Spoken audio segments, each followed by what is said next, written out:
Big boss house లో మరో elimination పూర్తయింది. ఇక 4వ వారం ఎలిమినేషన్ లో భాగంగా సోనియా నువ్వు ఎలిమినేట్ అని హోస్ట్ నాగార్జున ఎప్పుడైతే చెప్పారో ఒక్కసారిగా సోనియాతో పాటు నిఖిల్, పృథ్వీ కూడా కుప్పకూలిపోయారు. ఇక హౌస్ లోకి వెళ్ళిన సోనియా ఒక్కసారిగా నిఖిల్ ని పట్టుకొని ఏడ్చేసింది.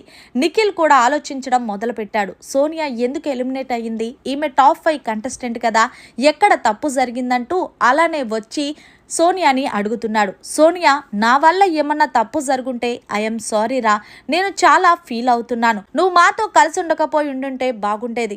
హౌస్ లో కూడా అందరూ మన ముగ్గురమే గేమ్ ఆడామని నిన్ను టార్గెట్ చేశారు. ఈ రోజు వాళ్ళు నిన్ను టార్గెట్ చేయడం వల్లేనేమో బయట ఆడియన్స్ నిన్ను బయటకు తీసుకెళ్తున్నారు. ఏదేమన్నా సరే నేను ఇది జీర్ణించుకోలేకపోతున్నానంటూ ఒక్కసారిగా కుప్పకూలిపోయాడు నిఖిల్.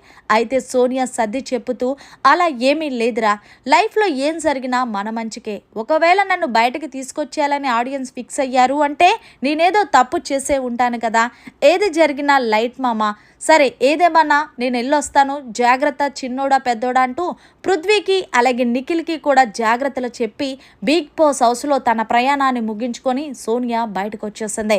నిజంగా సోనియా తన గేమ్ పై ఫోకస్ పెట్టి తన తీసుకునే స్టాండ్ పైనే ఉండుంటే కనుక ఆమె టాప్ 5 కంటెస్టెంట్ అనే చెప్పాలి. మరి మొత్తంగా సోనియా నువ్వు ఎలిమినేట్ అని చెప్పిన వెంటనే ఒక్కసారిగా నిఖిల్ కుప్ప కూలిపోవడంపై మీరేమంటారనేది కామెంట్ చేసి తెలియచేయండి. మరిన్ని లేటెస్ట్ అప్డేట్స్ కోసం చూస్తూనే ఉండండి అవర్ ఛానల్.